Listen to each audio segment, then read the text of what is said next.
Okay, so you said you were in Ottawa. Yeah, we went, myself and two other dads. We were watching everything going on, and we were like, we didn't believe what we were seeing on the news. And we looked at each other one day and we said, you know what we got to do? Let's go up there. So three of us hopped in the truck, drove 44 hours straight, 4,500 kilometers. From here? From Kelowna. Okay. We landed in Ottawa on the Friday morning when everything went down, and we were on the ground for 18 hours. We saw all of it. It was, for most of it, the proudest I've ever been to be a Canadian. And then moments of the most shame I've ever felt to be a Canadian as I watched the police, and I don't know what they are because they didn't have badges, they didn't have numbers, use people as punching bags. I didn't see,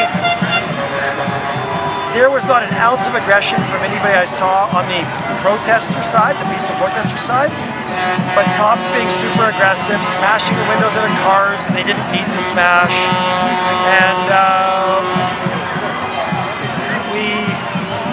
we got the truth. We saw what we saw. It's funny, I went there jokingly, I said, I'm trying to find some racists. And I walked out of my hotel at 9 o'clock on Friday morning, and the first guy I found was a 6'6" black guy from Toronto, a factory worker, who looked me straight at me. He said, hey, you want breakfast? And then he said, this is the proudest I've ever been to be Canadian.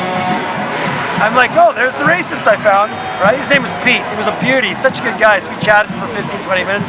I turn around, someone offers me a coffee, and the rest was amazing. The people I met were incredible. People from Ottawa that I saw, and I said, well, what about all these businesses that are closed? They said, these businesses have been closed for months, right? You know, these people that work in the parliament, they've been working from home for months. There's nobody been downtown. We're not putting anybody out. Yeah, the honking for the first 4 or 5 days could get annoying, absolutely. Everyone admitted that. But there was no honking for 2.5 weeks, right? So we went out there to seek the truth. We called ourselves Mythbusters. We wanted to bust the myth. And we busted the myth. And we found the truth, and we came back, and we've shared that with a lot of people. Some people are reluctant, when I look them straight in the eye, explain them what I saw, to believe that. But I understand where as best I can, I understand where they're coming from. But a lot of people do understand that you're being lied to by the media, straight up.